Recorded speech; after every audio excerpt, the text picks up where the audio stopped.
যেহেতু এটা একটা অস্বাভাবিকভাবে এই ঝড়টা আরেকটা প্রকৃত হইলো, এখানে প্রচুর বৃষ্টিপাত হবে এবং এটা যখন শুরু হবে তখন থেকে 24 ঘন্টার মধ্যে 300 মিলিমিটার বৃষ্টি হওয়ার সম্ভাবনা রয়েছে, যার জন্য আমরা মনে করি সমস্ত বাংলাদেশেই এই বৃষ্টিপাতের জন্য ক্ষতিগ্রস্ত হবে।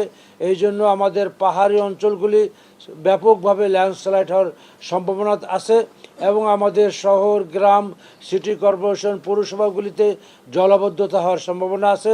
ট্রাফিক জ্যামের সমস্যা হতে পারে।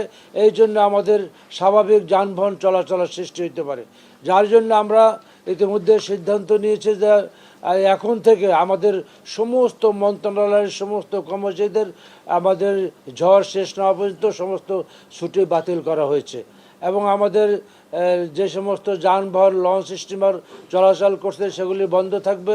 এমনকি আমরা যে বঙ্গবন্ধু টানেল যে চিটাগাং, সেটা আমরা আজকে সন্ধ্যার থেকে আগামীকাল সন্ধ্যা পর্যন্ত বন্ধ রাখার আমরা সিদ্ধান্ত নিয়েছি। আজকে সন্ধ্যা থেকে পরের দিন সকাল পর্যন্ত বন্ধ রাখার সিদ্ধান্ত হয়েছে। ব্যাপক যেহেতু বৃষ্টিপাত হতে পারে, বিভিন্ন গাছপালা, রাস্তাঘাট ব্লক হতে পারে, এই জন্য স্ব রাস্তাঘাট এবং অবকাঠামোর সাথে যারা যারা জড়িত তাদেরকে সর্বক্ষণভাবে প্রস্তুত রাখা হয়েছে।